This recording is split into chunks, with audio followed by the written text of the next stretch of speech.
Deep in the Sahara, where sand temperatures alone can reach 160 degrees Fahrenheit, dozens of containers are cracked open one after another. Not weapons, not water. Millions of bees, frozen nearly solid for weeks, released straight into one of the most unforgiving places on Earth. No shelter, no flowers, no water source anywhere in sight. And then they were simply left there for an entire year. It sounds like something out of a fever dream, deliberately sending bees into the harshest environment on the planet. But in 2023, environmental research teams across North Africa started seriously asking a question no one had really tried to answer before. Could bees be the last line of defense for the Sahara's dying oases? Not greening the whole desert, just keeping what's left from disappearing. Here's the problem.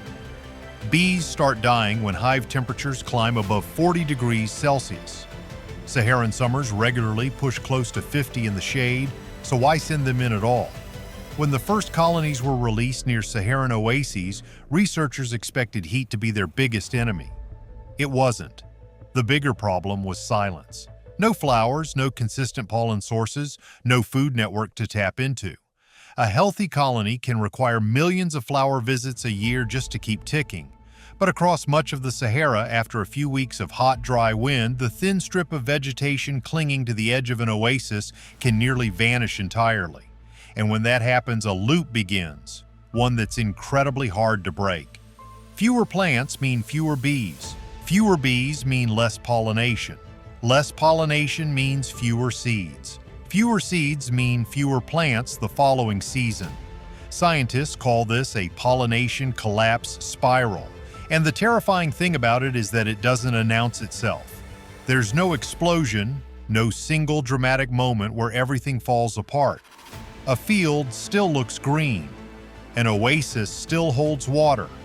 But underneath the surface, the numbers, insects, seeds, pollen, start quietly dropping every single year until one season there's just not enough left to come back from. And this isn't just a Sahara problem. Around 75% of the world's food crops depend at least partially on pollinators. California alone needs over 2 million bee colonies every year just to keep its almond industry functioning. Not thriving, just functioning. During the winter of 2024 to 2025, beekeepers across the U.S. reported losing roughly 60% of their colonies in a single season. 60% in one winter.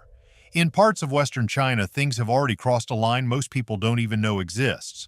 Wild bee populations there have declined so drastically that farmers in certain regions now pollinate pear and apple trees by hand, using small brushes, climbing through branches, doing manually what insects used to do for free. Think about that for a moment. Humans with paintbrushes, replacing bees. That's not some distant warning, that's already happening right now. And this is exactly why the Sahara experiment started to mean something far beyond what anyone originally planned. Because what the researchers were watching wasn't simply whether bees could endure extreme heat, they were watching, in real time and in the harshest conditions on the planet, what happens to an ecosystem when its pollination layer begins to fall apart. In a strange way, the Sahara is the perfect stress test. If ecosystem collapse has a worst-case version, it probably looks something like this. No buffer, no backup, no margin for error. Which makes what happened next genuinely surprising, because some of those colonies didn't collapse. Some of them held on. Not the ones you'd expect, not the strongest, not the largest. And the reason why completely changes the way you think about survival. The colonies that lasted longest in the Sahara didn't behave like normal bees. Most researchers initially assumed the main challenge would be temperature. Build heat-resistant hives, find heat-resistant bees, problem solved. But after months of observation, something unexpected started showing up in the data. The bees that were still alive hadn't changed their bodies. They had changed their schedule. In the surviving colonies, peak activity happened before sunrise.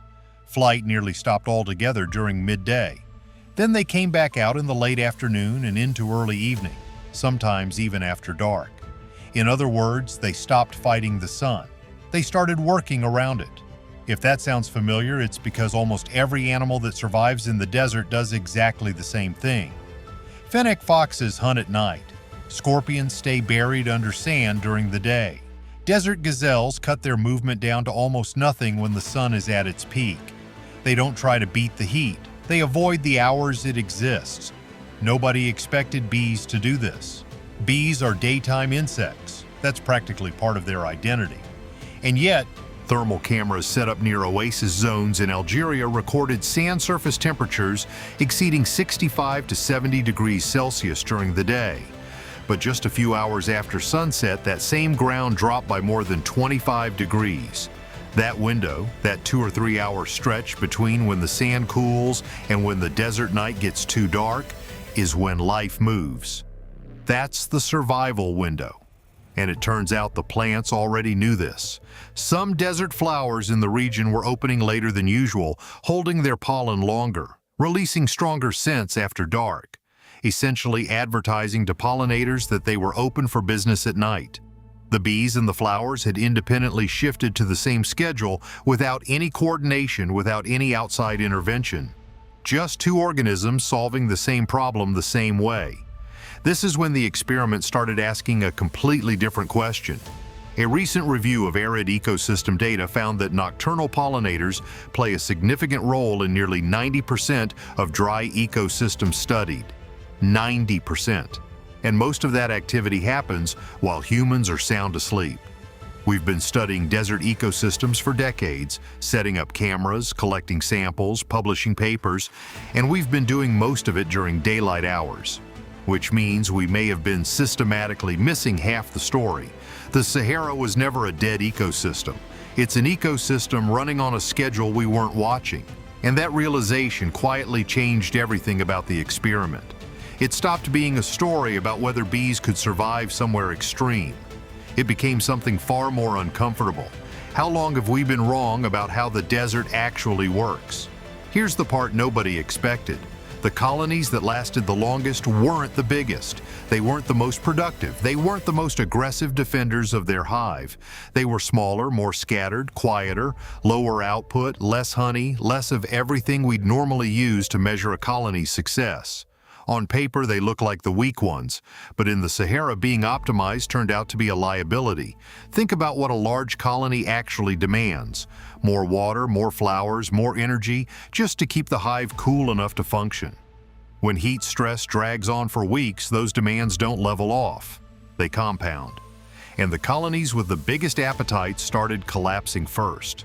The small ones, running on what you could call minimum survival mode, doing less, consuming less, asking almost nothing from an environment that had almost nothing to give, those were the ones still standing months later.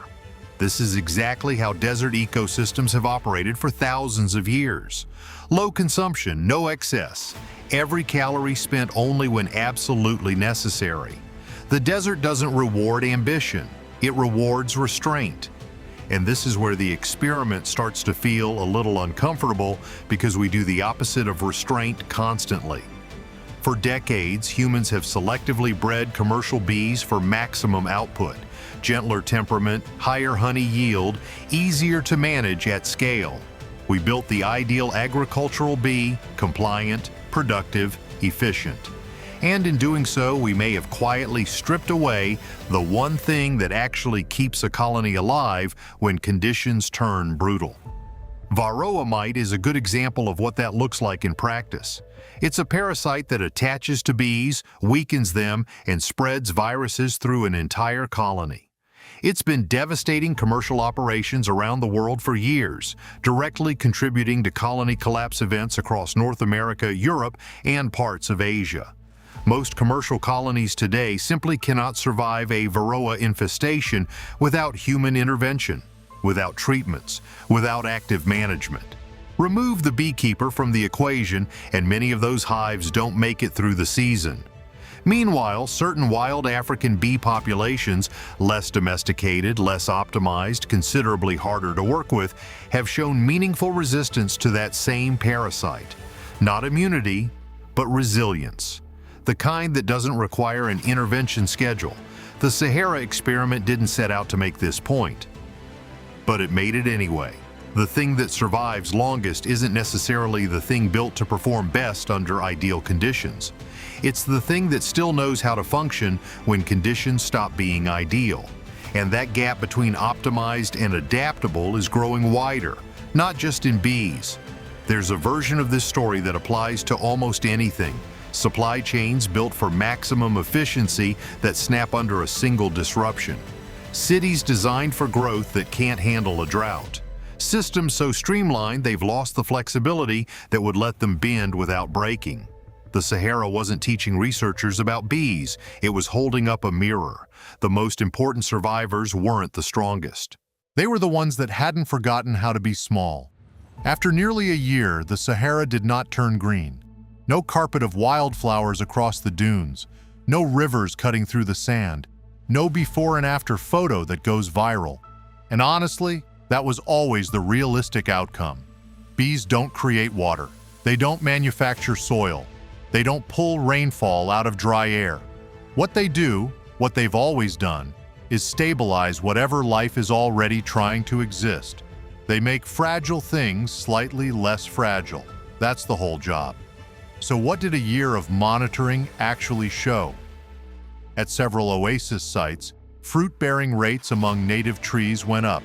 Some species of wild desert flowers extended their seasonal window, blooming for longer than they typically would. Small insect populations around water sources ticked upward. Nothing dramatic, nothing that would make headlines on its own, but enough to confirm something important. Even in one of the most resource-depleted ecosystems on the planet, a functioning pollinator chain can still produce a ripple effect. The chain still works, it just needs something to start it. That's actually a meaningful result. It just doesn't look like a miracle, so it's easy to dismiss. And here's where things get complicated, because the moment humans see any sign of success, any green shoots, any uptick in the data, the instinct kicks in to scale it up. More bees, more trees, bigger projects, faster timelines. Turn this small proof of concept into a continental restoration effort. It sounds like the right move. It has been the wrong move repeatedly for decades. Across North Africa and the Middle East, there's a long history of desert greening projects that started with genuine good intentions and ended badly. Some large-scale tree planting initiatives in arid zones drew so heavily on underground water reserves that they actually accelerated the very desertification they were trying to reverse. Others introduced non-native plant species that altered soil salinity, making the land harder for anything to grow, including the native plants that had been quietly surviving there for centuries. The land didn't need rescuing. It needed to be left alone to do what it already knew how to do. The Sahara doesn't need to become a forest to matter. A functioning oasis that keeps its trees for another 50 years matters. A pollinator chain that prevents one more plant species from disappearing matters. Small, stable, resilient. That's a win, even if it doesn't photograph well. Maybe the most important result from this entire year of observation had nothing to do with bees at all. It was the reminder that ecosystems don't need humans to fix them. They need humans to stop assuming that fixing them means making them look like something else entirely. The desert was never broken, it was just being the desert. And that distinction between broken and different turns out to be everything. We went into the Sahara looking for a way to fix it. That was the assumption underneath the whole thing, that the desert was broken, that it was empty in a way that needed correcting. Too hot, too dry, too lifeless to serve any real purpose unless we could make it look like something else. But the bee experiment didn't fix the Sahara. What it did was far stranger. It made us realize we had been misreading it the whole time. The Sahara is not a dead zone waiting to be rescued. It is an ecosystem operating at an extreme that most life simply cannot tolerate. And that is not the same thing as being useless. Here's a fact most people have never heard. Every year, hundreds of millions of tons of dust lift off the surface of North Africa and travel west across the Atlantic Ocean. Some of it settles in the Caribbean. Some keeps going. Tens of millions of tons eventually fall over the Amazon rainforest, carrying phosphorus, one of the most critical nutrients tropical trees need to grow. Let that sink in for a second. Part of the Amazon, one of the most biologically dense places on Earth, is being fertilized by the Sahara, by a place we look at and see nothing, by a place we fly over and think wasteland. The desert that looks most dead is quietly feeding the forest that looks most alive. And once you see, that's what the experiment quietly proved. Not that bees can save the Sahara, not that science can reverse desertification, but that the places we write off as worthless are often doing something invisible and irreplaceable, and we only notice when it stops. We have a habit of measuring the value of a place by how much it resembles somewhere we already approve of.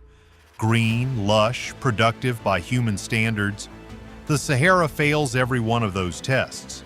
And yet, maybe the most honest thing this experiment gave us wasn't data. It was a different question to ask when we look at a place that seems empty. Not, how do we fix this? But, what is this already doing that we haven't noticed yet? Nature has rarely been as fragile as we've assumed. It's just that a lot of what it does happens at night, underground, or across distances too vast for us to easily track. The bees didn't transform the desert, but spending a year watching them try changed something in how we see it. And that might be the more important outcome